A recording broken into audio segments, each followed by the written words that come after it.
चलिए, हम लोग जो टॉपिक कल शुरू क्या किए थे, धार्मिक अधिकार, उसमें इसे पीछे जो भी इसका कुछ बैकग्राउंड था उसको देख लिए थे। आज हम लोग जहाँ से शुरू करेंगे वो टॉपिक है आपका क्या, सामाजिक सुधार एवं मंदिर प्रवेश। धार्मिक अधिकार के अंतर्गत, और ये सुप्रीम कोर्ट में कैसे डिबेट गया है, फिर सुप्रीम कोर्ट इस पर क्या जजमेंट दिया है, फिर समाज का क्या अप्रोच होता है, ये सारे चीज़ को हम लोग इसमें देखेंगे। तो चलिए लिखिएगा पहला पॉइंट, हिंदू धर्म की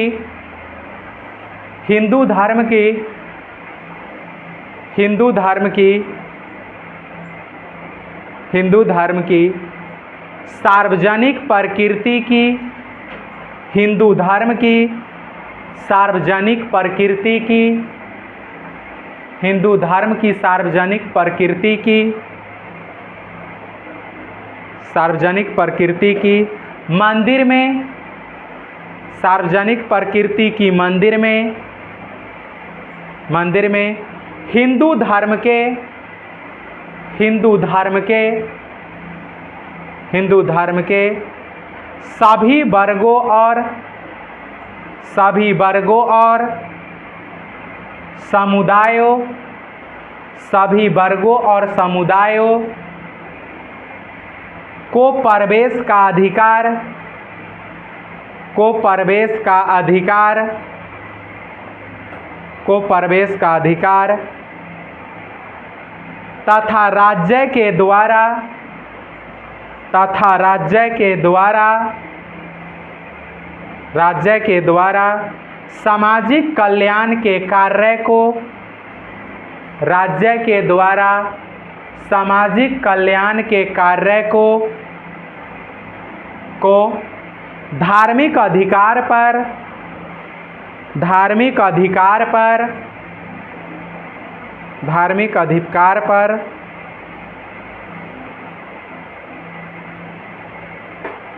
क्या लिखे थे पॉइंट, धार्मिक अधिकार पर, थोड़ा बैक से पढ़िएगा तो, सामाजिक कल्याण के कार्य को, सामाजिक कल्याण के कार्य को धार्मिक आधार पर, यही लिखे थे ना, धार्मिक आधार पर प्रतिबंधित नहीं किया जा सकता है, प्रतिबंधित नहीं किया जा सकता है, प्रतिबंधित नहीं किया जा सकता है। ठीक है, देखिए सामाजिक सुधार एवं मंदिर प्रवेश, तो हम लोग देखेंगे कि जो समय समय पर क्या हुआ है, जब से खास के आप देखेंगे ये भारत में पुनर्जागरण का उदय हुआ, और भारत में पुनर्जागरण का पिता किसको माना जाता है, राजा राम मोहन रॉय को। ठीक है, और इन्होंने जो समाज, आप देखिए समाज में सुधार या पुनर्जागरण, इसका संदर्भ अगर आप देखेंगे तो 15वीं सदी से देख सकते हैं, और 15वीं सदी से सबसे पहले ये जो सुधार देखने को आपको मिला था रूस में मिला था। फिर मतलब पश्चिम के देश में से ये कहानी क्या हुए थे, शुरू हुए थे, बदलाव ये शुरू हुआ था, और होते होते माना जाता है कि जो लगभग 18वीं 19वीं सदी तक भारत में भी पहुंच चुका था, लेकिन मुख्य रूप से पहुंचा था किस सदी में, 19वीं सदी में, जिस सदी में आपके समाज में राजा राम मोहन राय जैसे व्यक्ति, ये दयानंद सरस्वती जैसे व्यक्ति, विद्यासागर जैसे व्यक्ति, ये सब समाज में क्या करना चाहते थे, रिफॉर्म करना चाहते थे, और कहीं ना कहीं ये सब पश्चिमी शिक्षा से क्या थे, प्रभावित थे। तो ये लोग जब पश्चिमी शिक्षा से प्रभावित थे, वहाँ के बारे में पढ़े, वहाँ जाके कुछ दिन रहे, वहाँ का परिस्थिति देखे, देखने के बाद इनको लग रहा था कि यहाँ के समाज में हर चीज़ क्या है, खुलापन है, जबकि हमारे समाज जो है से बहुत क्या है, बंद है। और समाज बंद में भी अगर आप देखेंगे तो बहुत ऐसे, एक तो आपका क्या हो सकता है, धर्म के आधार पर हो सकता है, एक किसके आधार पर, जाति के आधार पर हो सकता है, एक समुदाय के आधार पर हो सकता है, एक किसके आधार पर हो सकता है, लिंग के आधार पर हो सकता है। ठीक है, इसका मतलब क्या हुआ, जो समाज में बहुत सारा क्या था, विविधता था। अब मान लीजिए कि अगर दलित समाज के साथ या हिंदू समाज के अंदर ही जो अन्य जातियाँ थे, उनको मंदिर में का प्रवेश क्या होता था, नहीं था, नहीं था, उनको कई सार्वजनिक जगह पर नहीं जाने दिया जाता था। जैसे किसी क्या है जो आपका कुआं हो गया, वहाँ से पानी निकलते हैं। इस पर एक मूवी बना हुआ है अम्बेडकर। अम्बेडकर मूवी भी देखेंगे तो आपको लगभग उनके साथ जो भेदभाव, उस लेवल पर तो नहीं, लेकिन फिर भी आपको उस लेवल पर क्या है दिखाया गया है। एक मूवी है आपका अछूत। हाँ, अछूत मूवी देखेंगे तो उसमें बहुत आप समझ सकते हैं जो उस समय समाज में जो दलित समाज था उनका स्थिति किस तरह का था। फिर एक मतलब आपको देखा जाता है ये या आप ये 18वीं सदी 19वीं सदी एक 20वीं सदी में भी अगर आप देखेंगे तो 20वीं सदी में हिंदी साहित्य के क्षेत्र में मुंशी प्रेमचंद्र जैसा व्यक्ति गोदान के माध्यम से, कई कविता के माध्यम से भी समाज में क्या करना चाहते हैं, रिफॉर्म करना चाहते हैं। ठीक है, तो हम लोग यहाँ पर क्या है सामाजिक सुधार। इसका मतलब सुधार क्यों जरूरी होता है और सुधार करने का बदलाव कौन चाहता है। जो समाज में अच्छे स्थिति में होंगे वो बदलाव चाहेंगे कि जो खराब स्थिति में होंगे वो बदलाव चाहेंगे। जो खराब स्थिति में होंगे उनको बदलाव चाहिए। भाई जो अच्छे स्थिति में है उनको बदलाव क्यों चाहिए, उनको तो जैसा चल रहा है वैसा चलने देना चाहिए। अब मान लीजिए हिंदू समाज में बदलाव का उम्मीद कौन करेगा, जो एससी है एसटी है ये बदलाव का उम्मीद करेगा। जो जनरल कैटेगरी में है ज़्यादा बदलाव का उम्मीद क्यों करेंगे, क्योंकि वो पहले से किस स्थिति में है, अच्छे स्थिति में है। अब यहाँ पर क्या था, तो जब ये लोग आगे जैसे ही बढ़ा, लेकिन आज़ाद भारत में भी आप देखेंगे तो ये मामला रुका नहीं। आज़ाद भारत में भी देखेंगे तो कई मंदिर ऐसे थे जहाँ पर जो दलित समाज थे उनको जाने से क्या लगा दिया गया, आज़ाद भारत में आपको बोल रहे हैं। ठीक है, अभी जो आप कुछ दिन पहले का आप देख लेंगे, 2018 से पहले का देखेंगे तो आपका सबरीमाला मंदिर का जो मामला था, सबरीमाला मंदिर का जो मामला था, उस जजमेंट में सुप्रीम कोर्ट ने कहा था जो कोई भी स्थान नहीं है जहां पुरुष जा सकता है और महिला नहीं जा सकता है। यहाँ तक कि शमशान में भी बात समझ में आ रहा है। इसका मतलब जो मस्जिद में जो मुस्लिम महिला को जाने का अधिकार नहीं है, महिला भी मस्जिद में क्या कर सकती है, जा सकती है। जैसे हिंदू समाज में शमशान में महिला को नहीं जाने देने का सामाजिक कानून ऐसा नहीं मानता है, राज्य ऐसा नहीं मानता है, लेकिन आप देखेंगे समाज के स्तर पर आपको क्या है ये देखने को मिलता है। और आप संविधान का देखेंगे तो संविधान का आर्टिकल नंबर कितना किसका बात करता है, अस्पृश्यता का अंत, छुआछूत का अंत। आप देखो इतना छोटा छोटा बात संविधान में क्यों लिखना पड़ा। जो संविधान निर्माता थे, जो संविधान सभा था, उसको इतना छोट बात दिमाग में क्यों आ रहा था, क्योंकि वो इस सारे परिस्थिति के वो लोग क्या कर चुके थे, जे अगर इनको कोई सेपरेट सुरक्षा नहीं देंगे, संविधानिक सुरक्षा नहीं देंगे तो इनका स्थिति बदलने वाला नहीं है।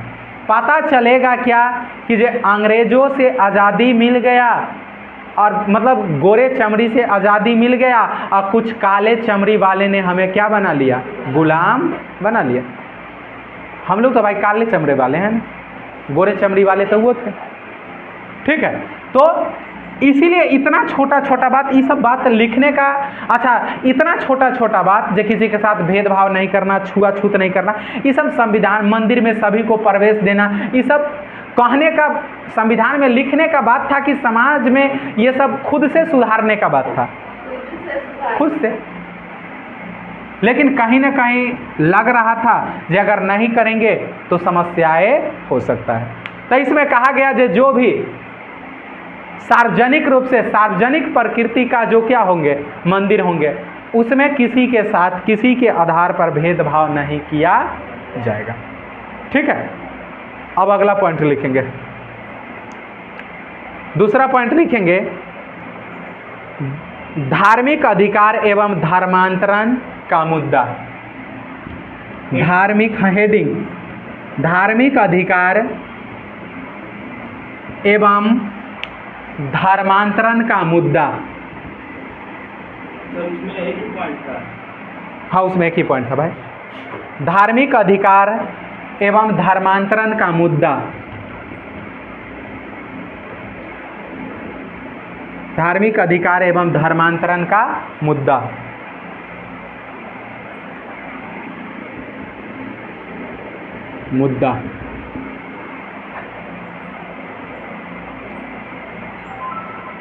ठीक है, देखिए धार्मिक अधिकार और धर्मांतरण का मुद्दा। तो हम लोग पीछे भी देख चुके हैं, पीछे पढ़े हैं जे आपके पास धार्मिक अधिकार है। हमारे देश में सभी के पास क्या है? धार्मिक अधिकार है। लेकिन धार्मिक अधिकार जो है सो आपका निरपेक्ष अधिकार नहीं है, आपका एब्सोल्यूट राइट नहीं है। धार्मिक अधिकार आपका उतना ही अधिकार है, या धार्मिक स्वतंत्रता उतना ही तक आपको स्वतंत्रता है जितना तक आपके पड़ोसी को या दूसरा का स्वतंत्रता क्या है? बचा हुआ है। ये नहीं कि जो आपको इतना स्वतंत्रता मिल गया कि जे आप कुछ भी कर सकते हैं, ऐसा अधिकार हमारा संविधान नहीं देता है। जितना आपको अपने धर्म का रक्षा करने का अधिकार है, उतना हमें भी अपने धर्म का रक्षा करने का क्या है? अधिकार है। जितना आपको अपने धर्म का प्रचार प्रसार करने का अधिकार है, उतना हमको भी अपने धर्म का प्रचार प्रसार करने का अधिकार है। जितना आपका जो देवी देवता हैं या जो भी जिसको भी आप मानते हैं अंतःकरण के तौर पर, आस्था के तौर पर, उतना दूसरे व्यक्ति को भी मानने का क्या है? अधिकार है। ठीक है, तो हमारे यहाँ क्या है, जो धार्मिक अधिकार दिया गया उसको भी ऐसे नहीं कि जो मर्जी वो कर देंगे आप धर्म के नाम पर। नहीं, ऐसा नहीं कि जो धर्म के नाम पर किसी व्यक्ति को पकड़े उसको बलि दे दिए। हमारा राज्य ऐसा अलाउडेड नहीं करता, ऐसा परमिशन नहीं देता। ठीक है, तो धार्मिक अधिकार एवं धर्मांतरण। तो देखिए धर्मांतरण का अगर आप मुद्दा देखेंगे तो धर्मांतरण का मुद्दा, जैसे आज तक धर्मांतरण के लेके आप कई राज्य में सुने होंगे जो कानून बना है, लेकिन आज तक संसद के द्वारा कोई ऐसा कानून नहीं बनाया गया। संसद मतलब केंद्र आज तक कानून नहीं बनाया है, लेकिन बहुत सारा राज्य जो है सो क्या किया है? धर्मांतरण को लेके क्या बनाया है? कानून बनाया। और आप लोग धर्मांतरण का बैकग्राउंड आप लोग को पीछे बताया गया है, कुछ ना कुछ तो पता होगा बेसिक बात भाई। जैसे धर्मांतरण का मतलब क्या हुआ? वही हुआ जो एक धर्म से दूसरे धर्म में क्या करना? ट्रांसफर करना।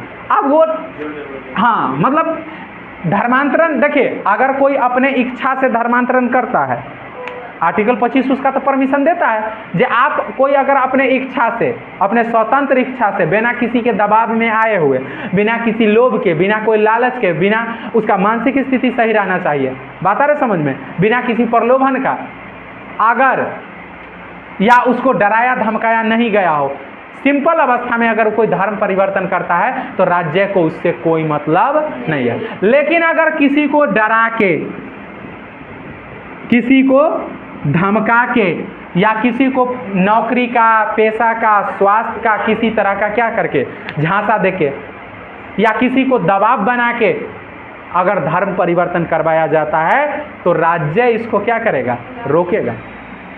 संविधान कहता है जो राज्य इसको रोकेगा, क्योंकि राज्य का काम, राज्य अगर धर्मांतरण हो गया और लोक व्यवस्था पर खतरा आ गया तो वरीयता किसको देगा? लोक व्यवस्था को।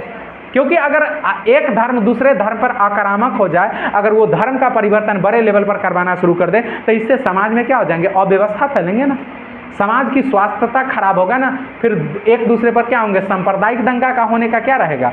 संभावना रहेगा। तो फिर वो खतरा आ जाएगा किस पर? लॉ एंड ऑर्डर पर। तो राज्य लॉ एंड ऑर्डर को मेंटेनेंस करने के लिए क्या कर सकता है? आपके धार्मिक अधिकार को सीमित कर सकता है। ठीक है, तो धार्मिक अधिकार। और देखेंगे तो संसद आज तक कोई कानून नहीं बनाया है, लेकिन कई राज्य में यह कानून आप देखेंगे तो क्या है? राज्य विधानमंडल जो है सो धर्मांतरण के लेके कानून कर क्या है? बना चुका है। पहले आप देखेंगे तो एक नियोगी समिति का गठन हुआ था। नियोगी समिति का गठन हुआ था 1967 में। कब? 1967 में। और ये नियोगी समिति बनाया गया था कहाँ? एमपी, मध्य प्रदेश। और सबसे पहले माना जाता है जो 1967 में इसी नियोगी समिति के रिपोर्ट के आधार पर एमपी जो था सो क्या लगाया था? धर्मांतरण के विरोध में कानून, मतलब धर्मांतरण जैसे समस्या को रोकने के लिए क्या किया था। उसमें अगर कोई अपनी इच्छा से जाना चाहता है तो कोई बात नहीं, लेकिन अगर आप जबरदस्ती करेंगे, होता है ना कई बार ऐसा मुद्दा आप सुनते होइएगा, जब आप यहाँ से धर्मांतरण से ही एक शब्द निकलता है लव जिहाद। लव जिहाद पहले क्या हुआ, प्यार मोहब्बत के चक्कर में फंसाया, पहले एक दूसरे के पास गया, जाने के बाद दोनों को इश्क हुआ, फिर प्रेम हुआ, उसमें इतना आगे बढ़ गया जो अब क्या हुआ, दोनों शादी करने के लिए तैयार हो गया। अब उसमें से एक व्यक्ति कहता है कि तुम अगर हमसे शादी करना चाहते हो या चाहती हो तो तुमको ये धर्म अपनाना पड़ेगा, तब हम शादी करेंगे, अन्यथा न करेंगे। लेकिन दोनों इस लेवल तक ढुक चुके हैं अंदर में कि फिर वहाँ से निकलने का रास्ता क्या है, नहीं है, और तब उनको दबाव बना के आपको क्या है, धर्मांतरण करवाया जाता है। चाहे किसी भी धर्म के द्वारा हो सकता है, मैं ये नहीं किसी एक धर्म पर, किसी भी, अगर कोई हिंदू लड़का है तो ऐसा हिंदू दूसरे धर्म के लड़की के साथ कर सकती है, कोई दूसरे धर्म का लड़का है तो वो कोई तीसरे धर्म के लड़की के साथ कर सकता है।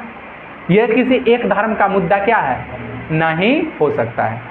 ठीक है, तो ऐसा मतलब देखा जाता है। ठीक है, इसीलिए एक 2000 मतलब यूपी भी कानून बनाया था शायद 2021 में, 2021 में जब कानून बनाया था लव जिहाद के खिलाफ, तो उस समय एक नारा चला था, हम करें तो लव जिहाद और आप करें तो हिंदुस्तान जिंदाबाद। आर्गुमेंट था, मतलब ऐसा कानून जब आया तो मुस्लिम का आर्गुमेंट है कि हम करें तो क्या हुआ, लव जिहाद, और आप करें तो हिंदुस्तान जिंदाबाद। ये बड़ा खराब, सबका अपना अपना आर्गुमेंट होता है। तो इसको नोट कर लेंगे, आप लोग लिख लेंगे, नियोगी समिति 1967 MP, किसके मामले में, धर्मांतरण के मामले में। फिर आप देखेंगे यही 1967 में ही देखेंगे तो उड़ीसा बनाता है, दूसरा नंबर पर आपका उड़ीसा बनाता है, उड़ीसा बनाता है, ये भी कितना 1967 में। और इन्होंने आर्गुमेंट जो दिया था बल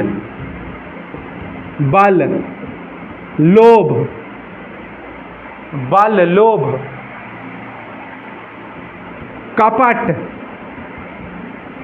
कपट।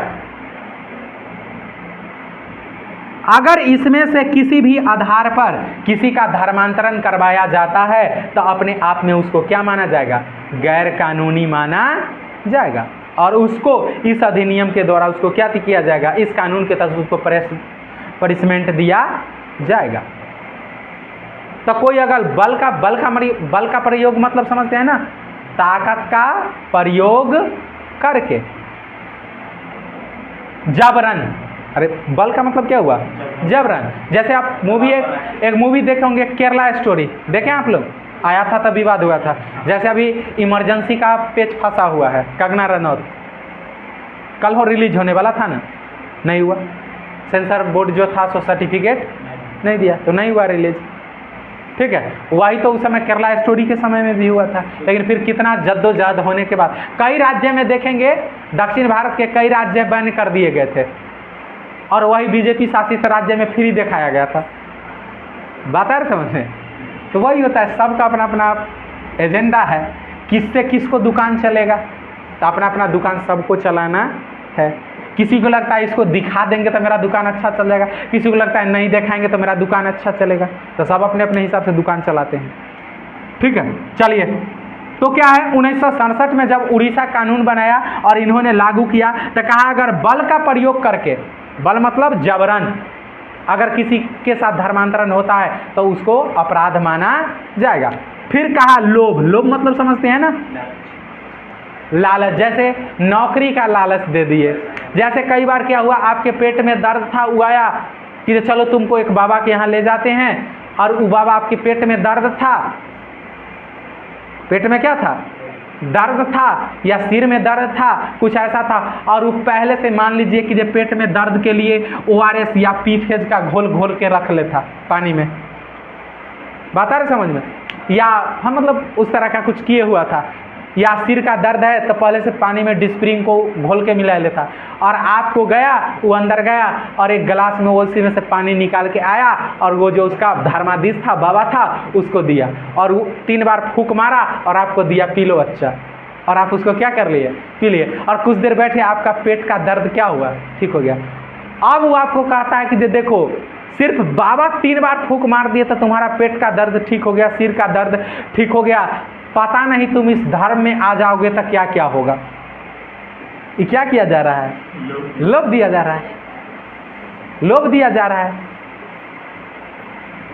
या इसको कपट में रख लीजिए, उसके साथ क्या किया जा रहा है, छल किया जा रहा है, कपट किया जा रहा है, ये इसमें आ गया। अगर ऐसा किसी के साथ करता है तो इसको क्या मान लिया जाएगा, अपराध मान लिया जाएगा। जैसे आपको स्वास्थ्य का लोभ दे दिया, शिक्षा का, पैसा का लोभ देके, कई बार पैसा देके धर्मांतरण करवाए जाते हैं।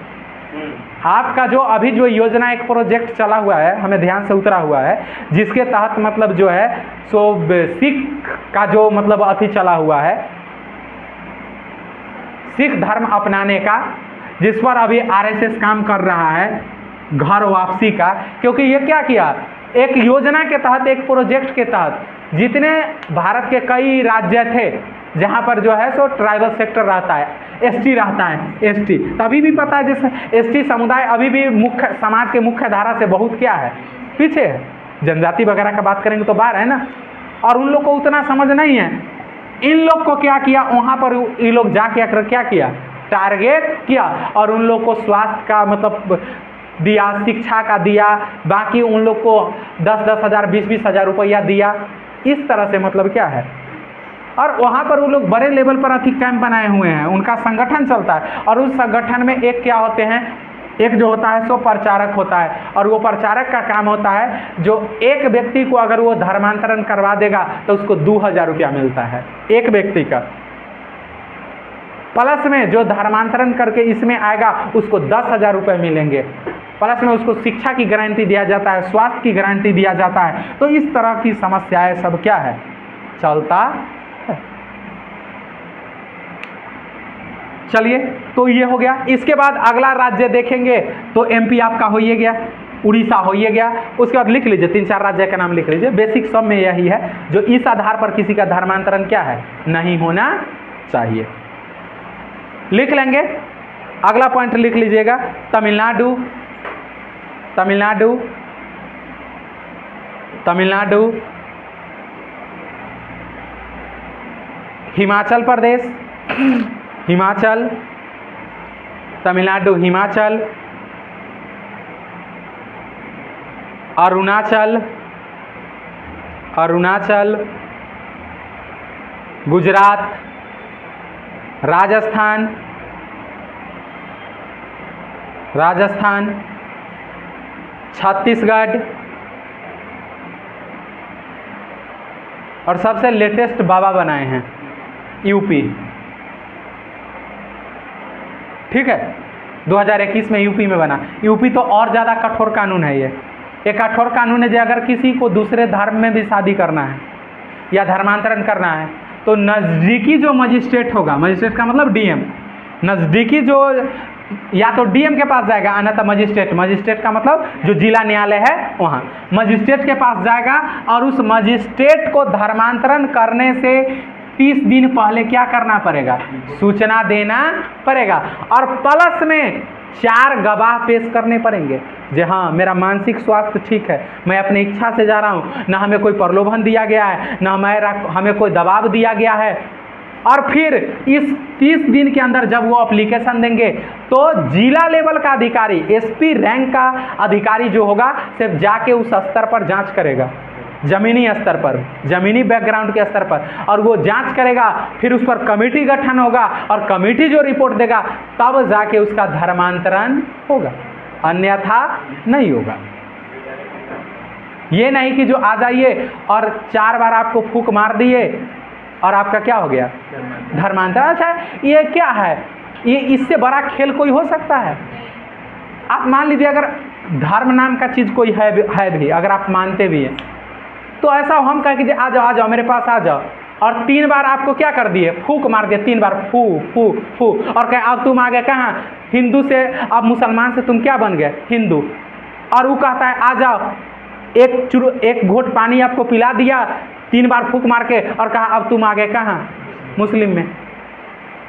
और सिख वाला है तो क्या किया, एक ढक्कन आपको कॉइन दे दिया और एगो टुकड़ी रोटी का दे दिया और आप खा लिए और कहते हैं अब तुम सिख हो गया। यार बचपन से पता चला कितना मुर्गा और खस्सी और कितना दारू पी गए, आज तक धर्म में परिवर्तन नहीं हुआ। तो बड़ा कमाल का बात हो गया। अरे ये तो कमाल का बात हो गया। और वहाँ एक थोड़ा सा रोटी या थोड़ा सा कॉइन दे दिया शराब, तो मतलब आपका क्या हो गया, धर्म परिवर्तन हो गया। इससे बड़ा खेल, इससे बड़ा कोई मतलब अतार्किक बात, इससे बड़ा कुछ हो सकता है? तो वही है। लेकिन आप वही वाला बात हुआ, आपको कल पहले बता दिए गए थे, धर्म जो है सो आस्था है, आप यहाँ पर तर्क नहीं लगा सकते हैं। और अभी हम लोग पूरी तरह से तर्क लगा रहे थे, क्या कर रहे थे, आस्था है, आपको है तो विश्वास है तो है, नहीं है तो नहीं है। क्योंकि आस्था में तर्क काम करता नहीं है। किसी का आस्था हो गया, चला गया, उसको लगता है जो इसी कर लेने से हम कहाँ चले गए, दूसरे धर्म में। कई बार आप देखेंगे कि कई बाबा का चेला बन जाता है आदमी, कई बाबा का चेला बन जाता है आदमी।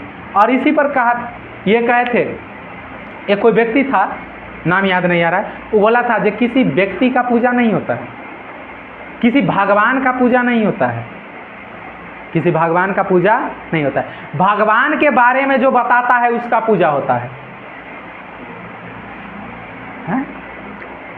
अगर यहाँ पर भगवान के बारे, अच्छा ये बताओ कि जो धीरेन्द्र शास्त्री राम है कि राम के नाम पर उसका पैर छुआ जाता है, उसको प्रणाम किया जाता है, सम्मान किया जाता है, वो किसके बारे में बताता है, राम के बारे में बताता है, हनुमान के बारे में बताता है, सीता के बारे में बताता है। तो जो था उसका पूजा हो रहा है कि बताने वाला का पूजा हो रहा है? तो बोला जा रहा है भगवान का पूजा नहीं होता है, जो भगवान के बारे में बता रहा है उसका क्या हो रहा है, पूजा हो रहा है। तो ये ऐसा मतलब देखा गया है। तो ये सारा राज्य जो है सो आपको पहले बता दिए हैं, जो संसद द्वारा कोई अधिनियम अभी पारित इसके मामले में नहीं किया गया है, या कोई कानून नहीं है। ये सारा कानून जो बनाया गया है सो किसके द्वारा बनाया गया है, राज्य द्वारा। राज्य का जो विधानमंडल है वो अपना समय समय पर क्या कर लिया है, कानून बना लिया। ठीक है, यहाँ तक कोई दिक्कत भाई, यहाँ तक कोई दिक्कत नहीं ना? चलिए अब अगला पॉइंट हम लोग लिखेंगे, इसी में अगला पॉइंट लिखेगा दूसरा नंबर,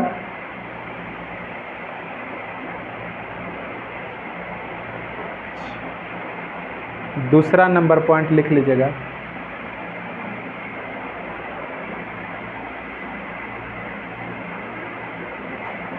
इसमें लिखवा दे कि अलग लिखवा दे,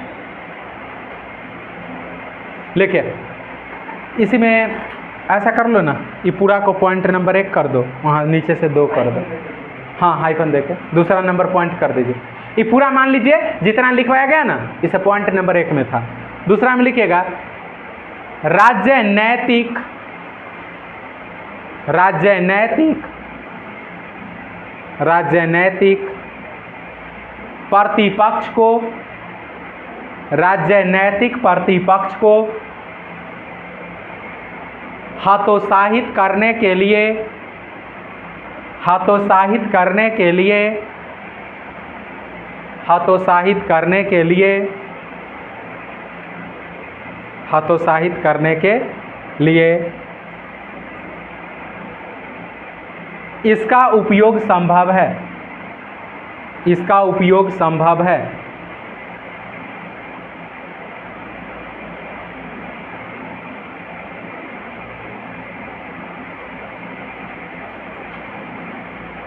अगला लिखेंगे इससे नैतिक पहरेदारी बढ़ती है, इससे नैतिक पहरेदारी बढ़ती है,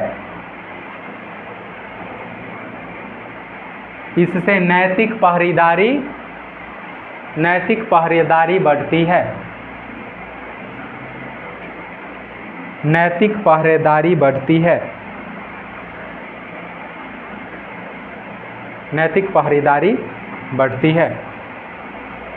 देखिए इससे नुकसान क्या होगा, मतलब इसका दुरुपयोग उपयोग होना कहाँ संभव है। जैसे कोई राजनीति पार्टी है तो उसको हतोत्साहित करने के लिए इस कानून का क्या किया जा सकता है, प्रयोग किया जा सकता है। जैसे एग्जाम्पल के तौर पर, जैसे किसी राज्य सरकार आया, उसको लगता है कि यहाँ पर ये कानून बना देंगे तो सारा हिंदू समाज क्या हो जाएगा, खुश हो जाएगा और हमको भर भर के क्या कर देगा। तो इसका मतलब क्या हुआ कि जो इससे क्या हुआ, जो किसी राजनीति पार्टी को क्या हो रहा है, लाभ हो रहा है। इसका मतलब कन्फर्म है जो किसी राजनीति को पार्टी को इससे अगर जो बड़े पैमाने पर लाभ होगा, आसक्ति से लागू करने के बाद अगर लाभ होगा तो कन्फर्म है जो विपक्ष में होंगे या दूसरा पार्टी होगा उसको क्या हो जाएगा, हानि हो जाएगा। तो राजनीतिक पार्टी को, दूसरे राजनीतिक पार्टी को हतोत्साहित करने के लिए इसका क्या किया जा सकता है, प्रयोग किया जाता है।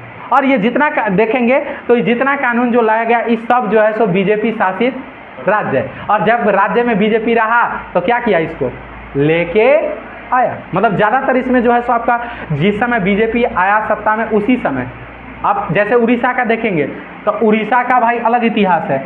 उड़ीसा में नवीन पटनायक के खानदान के अलावा पहला बार ऐसा हुआ है कि जो कोई दूसरा क्या बना है, सीएम।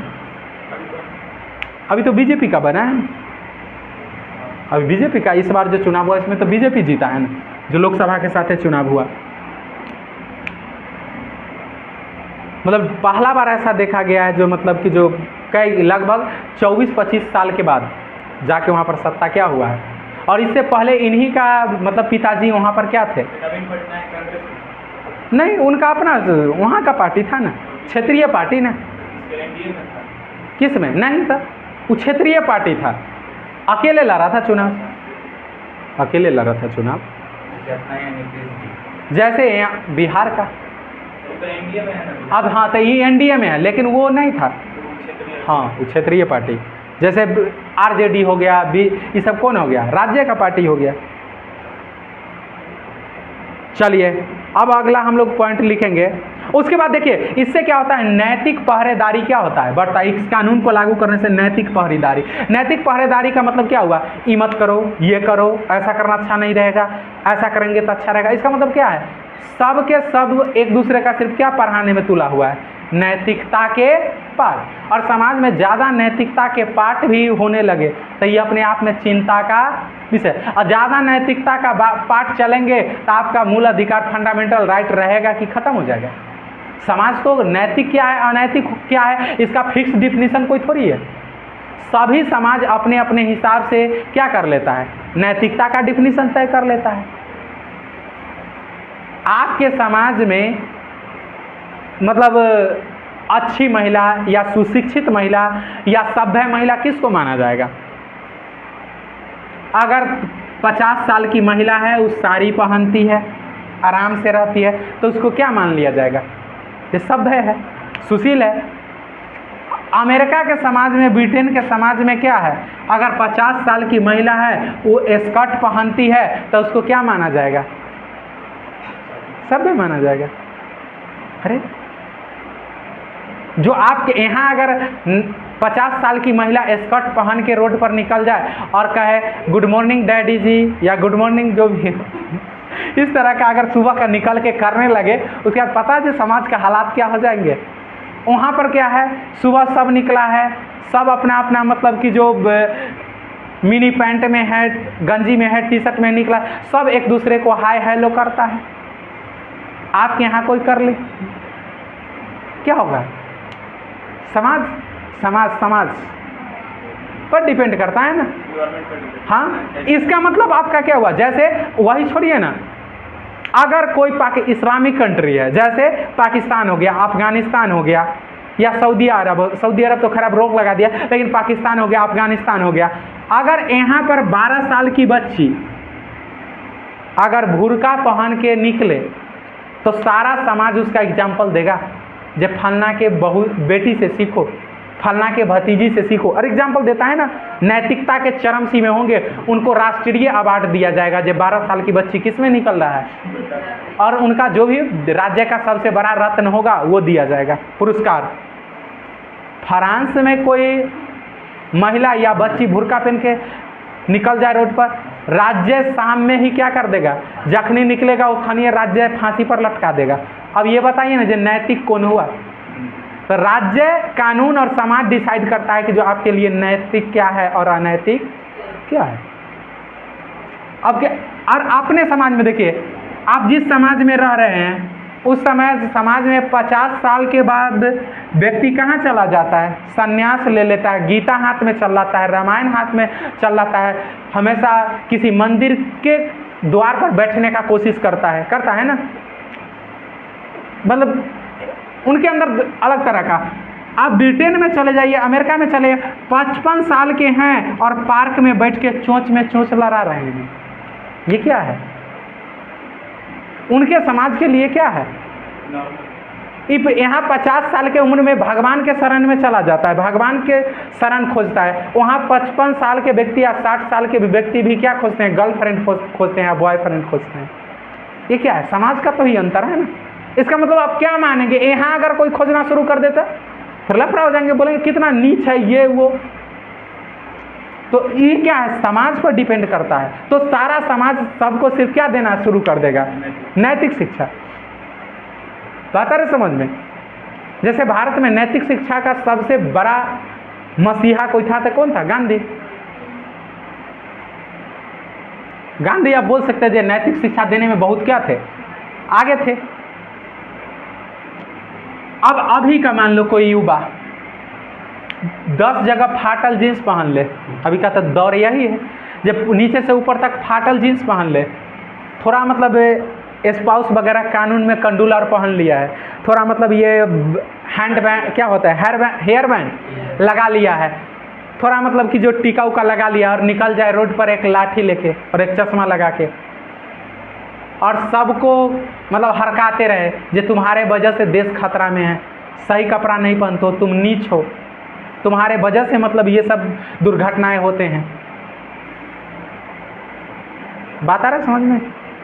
कोशिश क्या किया जा रहा है? गांधी क्या कहता था?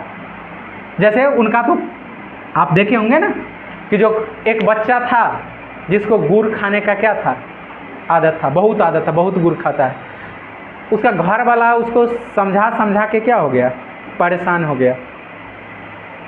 क्या हो गया? परेशान। उसके बाद उसको लगा किसको कहे तो ये बच्चा समझ जाएगा, लगा बाकी का तो नहीं समझेगा, तो वो गया गांधी के पास और बोला कि जे बाबा दरअसल बात ऐसा है, जो हमारा बच्चा बहुत गुड़ खाता है, सो आप ही इसको समझाइए, आपका सम्मान बहुत करता है, आपका बात समझ जाएगा। गांधी बोले ठीक है कल आना, आज नहीं समझाएंगे। कल गया तो फिर घुरा दिए, फिर घुमा दिए, फिर परसों होके गया, फिर घुमा दिए। 5वां दिन में जाके वो कहे कि जे देखो बेटा गुड़ खाना हानिकारक है, इससे तरह तरह की बीमारी वगैरह जो भी समझाने का पर्सपेक्टिव था सब चीज़ समझा दिए। तो महिला पूछी कि जे बाबा ये काम तो आप पहला दिन भी कर सकते हैं, 5 दिन हमें फालतू का दौड़ाए क्यों? तो वो कहे दरअसल इससे पहले हमें खुद गुड़ खाने का आदत था, मैंने इस 5 दिन में अपना गुड़ खाने का आदत छोड़ा लिया है। तो ये क्या करेंगे? पहले जी दूसरे को समझाने से पहले। चलिए ठीक है, तो नैतिक पहरेदारी बहुत क्या हो जाएगा, बढ़ जाएगा। जैसे आरएसएस वाला काम क्या करता है, उसका नैतिक पहरेदारी हिंदू समाज में बहुत है। एगो बच्ची अगर किसी अपने इच्छा से भी कहीं धर्म परिवर्तन करके चला गया, उनको खाली पता लग गया तो उसके घर तक ढुक जाते हैं, इनका इतना बड़ा सुराग होता है ऐसे। और किसी तरह से ये चाहेंगे, आदमी सोचता है कि किसी तरह से अगर कर लिया तो उसका परिवार घर आबाद रहे, किसी तरह से चाहते हैं कि ये तोड़वा दें और तोड़वा के उसको कहाँ ले जाए, फिर से वापस करवा ले। वो 3 बार फूक मार के अपना में ले गया था, हम भी 3 बार फूक मार के फिर ले आए। क्या करेंगे? तो ये क्या हुआ, नैतिक पहरेदारी क्या हो गया, बढ़ गया। तो फिर नैतिक पहरेदारी जरूरत से ज़्यादा बढ़ जाए तो फिर आदमी का स्वतंत्रता क्या हो जाता है, खतरे में चले जाता है। जैसे प्रत्येक बार तुम कहीं निकलो और तुम्हारा मम्मी और पापा पूछते कहाँ जा रहे हो, क्या कर रहे हो, किससे मिलने जा रहे हो, आपका आज़ादी रहा कि हो ही गया। अच्छा उसमें आपको मज़ा आएगा कि गुस्सा आएगा? अरे एक समय तक मज़ा आएगा जी, हमारा परिवार हमारा कितना ध्यान रखता है। जो एक समय तक आपका शौक रहता है वही बाद में शौक में बदल जाता है। तो वही बात है, सब चीज़ का अपना अपना। चलिए अब अगला पॉइंट हम लोग देखेंगे। यहाँ तक हो गया। अब निष्कर्ष लिखिएगा। हाँ नीचे निष्कर्ष,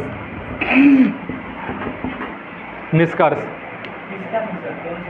इसी का निष्कर्ष, अभी वाला का, अभी वाला के निष्कर्ष।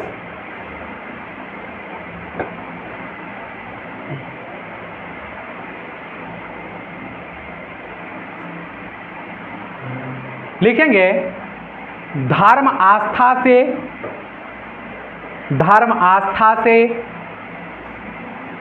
जुड़ा हुआ, धर्म आस्था से जुड़ा हुआ, धर्म आस्था से जुड़ा हुआ, आस्था से जुड़ा हुआ। अच्छा एक मिनट लिख लिए थे, उसको कर दो भाई, हम दूसरा पॉइंट लिखवा दिए थे। अगला पॉइंट लिखिएगा पहला निष्कर्ष में। हाँ निष्कर्ष में लोकतंत्र में, पहले ये पॉइंट हमको लिखवाना चाहिए, हम दूसरा नंबर वाला में चलेगा।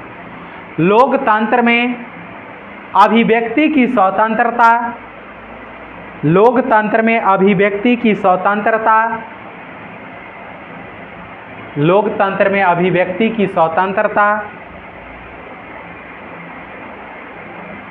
लोकतंत्र में अभिव्यक्ति की स्वतंत्रता का सर्वाधिक महत्व है।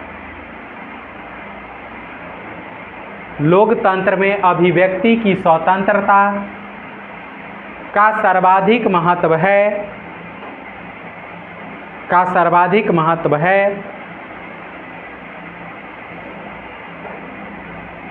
और सांप्रदायिक सौहार्द, और सांप्रदायिक सौहार्द, सांप्रदायिक सौहार्द, सांप्रदायिक सौहार्द, सौहार्द,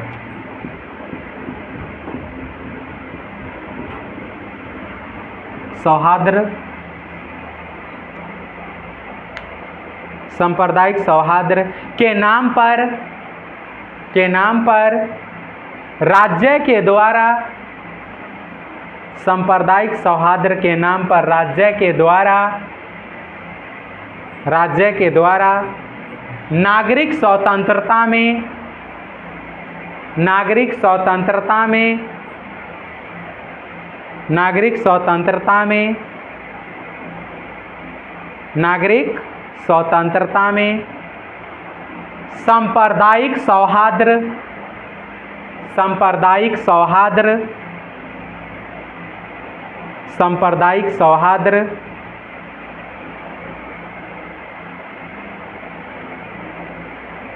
बिगाड़ने के लिए, बिगाड़ने के लिए, बिगाड़ने के लिए राजनैतिक दल, राजनैतिक दल उत्तरदायी है, राजनैतिक दल उत्तरदायी है।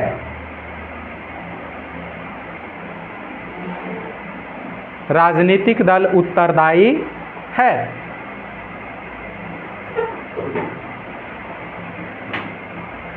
उत्तरदायी है। ठीक है, देखिए इसका प्रयोग किस लिए किया जा सकता है? सांप्रदायिक सौहार्द को बनाए रखने के लिए। जबकि रियलिटी इस बात का है, निष्कर्ष ये निकलते हैं, जो देश में किसी भी धर्म, किसी भी जो धर्म जो है सो एक दूसरे के ऊपर हमला क्या है, नहीं करता है। इसके लिए कहीं ना कहीं आपके देश में जिम्मेदार कौन है? जो राजनीतिक पार्टी है वो, उसका राजनीति मकसद के लिए वो क्या चीज़ करता है? देश में सांप्रदायिक अरे देश में विभाजन, मतलब धर्म के आधार पर, जाति के आधार पर विभाजन का बात क्यों किया जाता है? उसके पीछे रीजन क्या है? कहीं ना कहीं उससे बड़े पैमाने पर क्या होने वाले हैं? राजनीतिक फायदे होने वाले हैं। अब समझिए, जब चुनाव आता है तब ये देश में कुछ पार्टियां जो है सो देश के अंतर्गत क्यों अनुसूचित जनगणना का बात करता है, एससी एसटी और ओबीसी के जनगणना का बात करता है, इलेक्शन नहीं रहता है उस समय क्यों नहीं करता है? और जो आज बात करता है इलेक्शन के समय, वो इससे पीछे 60 से 70 साल 60 साल तक सत्ता में रहा था, वो आज तक क्यों नहीं ये करवाया? ये भी तो बात होता है ना भाई। अगर आप कह रहे हैं किसी को जो आप क्या करवाइए, एससी एसटी और ओबीसी, आप 60 साल सत्ता में थे, आपको कौन रोके हुआ था ये करवाने के लिए? तो कहीं ना कहीं, और वो उनको अगर कहा भी जा रहा है तो वो ध्यान इसलिए नहीं दे रहे हैं क्योंकि उनको भी क्या चाहिए, फायदा चाहिए।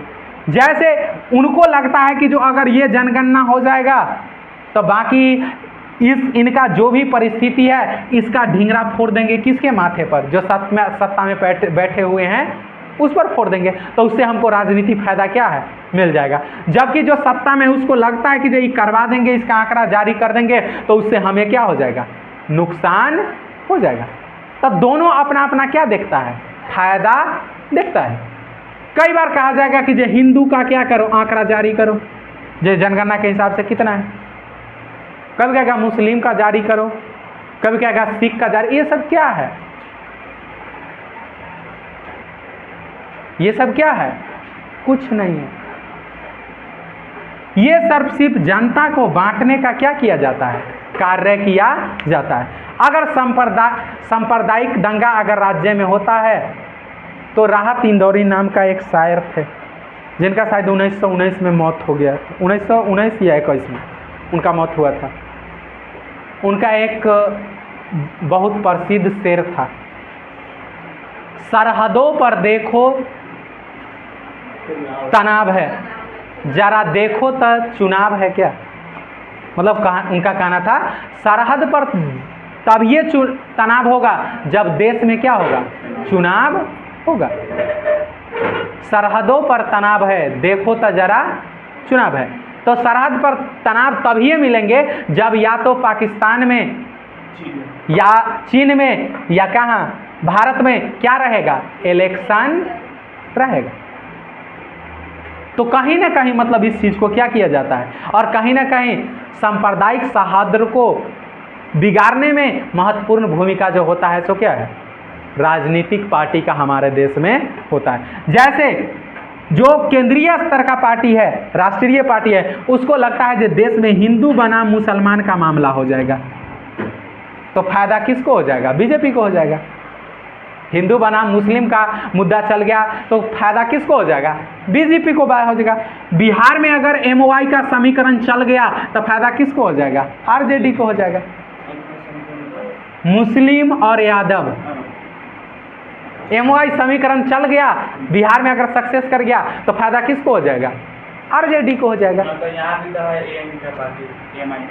हाँ है, हाँ ठीक है, लेकिन यहाँ वो है, लेकिन वो तो नाम मात्र का है ना, चार है भाई, ठीक है, लेकिन अभी तक जो इतिहास बता रहा है, अब अल्पसंख्यक बहुसंख्यक में रहेगा उसी का काउंट करेंगे ना।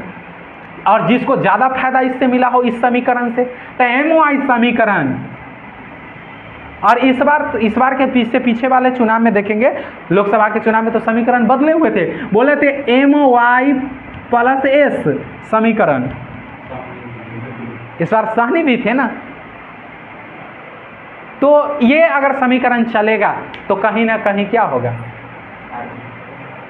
क्षेत्रीय पार्टी को फायदा हो जाएगा, जाति का मुद्दा चल जाएगा। अगर मान लीजिए यही जाति का वहाँ भी अगर यूपी में एमओआई समीकरण लागू हो गया तो अखिलेश यादव को फायदा हो जाएगा, वहाँ का जो समाजवादी पार्टी है उसको फायदा हो जाएगा। बीएसपी को अगर वहाँ पर एससी एसटी का बात हो जाएगा, दलित का बात हो जाएगा, दलित का एमओआई का बात होगा तो फायदा उनको होगा।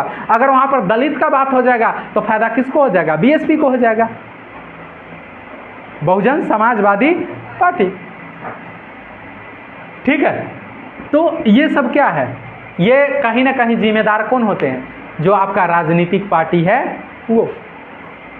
उसके बाद अगला पॉइंट हम लोग लिखेंगे,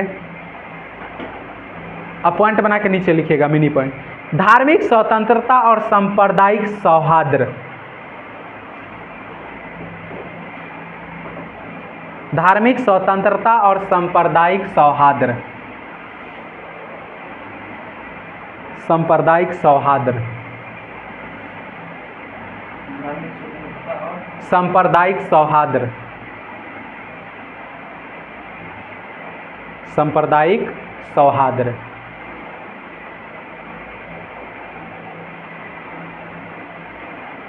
पहला पॉइंट लिखेंगे इसमें,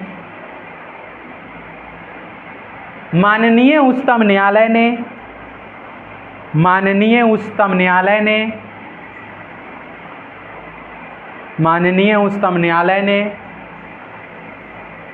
मंदिर प्रवेश और मंदिर प्रवेश और मंदिर प्रवेश और मंदिर प्रवेश और दरगाह प्रवेश के, मंदिर प्रवेश और दरगाह प्रवेश के, मंदिर प्रवेश और दरगाह प्रवेश के अनेक मामलों में, अनेक मामलों में, अनेक मामलों में, अनेक मामलों में महिलाओं के प्रवेश के, अनेक मामलों में महिलाओं के प्रवेश के, महिलाओं के प्रवेश के, महिलाओं के प्रवेश के, प्रवेश के समान अधिकार को, प्रवेश के समान अधिकार को स्वीकार किया, स्वीकार किया, स्वीकार किया, स्वीकार किया। ये निर्णय, ये निर्णय समाज को प्रगतिशील, ये निर्णय समाज को प्रगतिशील, समाज को प्रगतिशील, समाज को प्रगतिशील, क्योंकि क्योंकि लैंगिक समानता को बढ़ाने वाले हैं, लैंगिक समानता को बढ़ाने वाले हैं,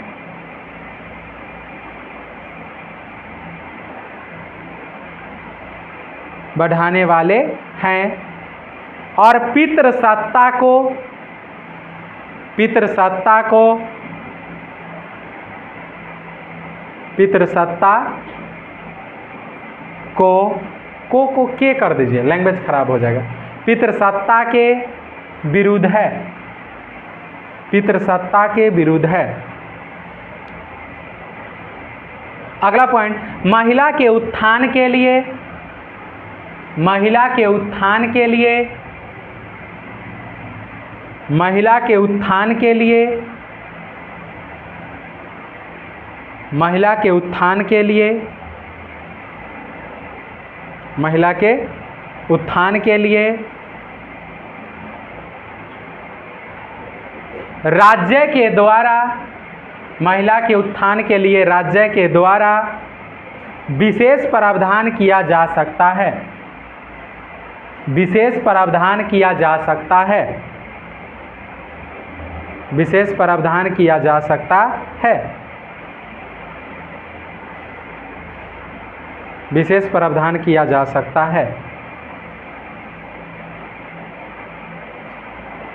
अगला पॉइंट, राज्य के द्वारा, राज्य के द्वारा, राज्य के द्वारा, राज्य के द्वारा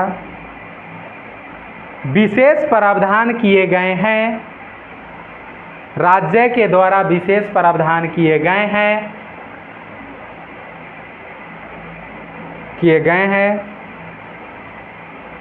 किए गए हैं और मूल कर्तव्य में, और मूल कर्तव्य में, मूल कर्तव्य में उल्लेखित, मूल कर्तव्य में उल्लेखित है कि मूल कर्तव्य में उल्लेखित है कि हम ऐसी प्रथाओं का त्याग करेंगे।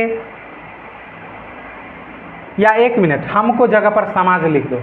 समाज ऐसी प्रथाओं का त्याग करेगा, समाज ऐसी प्रथाओं का त्याग करेगा, त्याग करेगा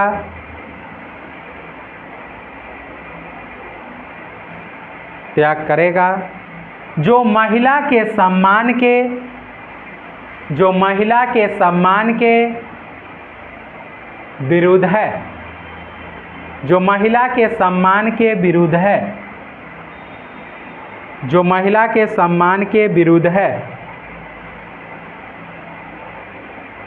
महिला के सम्मान के विरुद्ध है। अगला पॉइंट लिखेंगे, सबरीमाला मंदिर, सबरीमाला मंदिर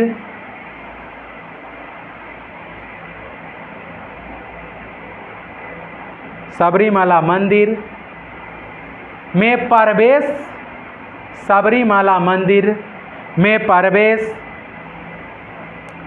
के मामले में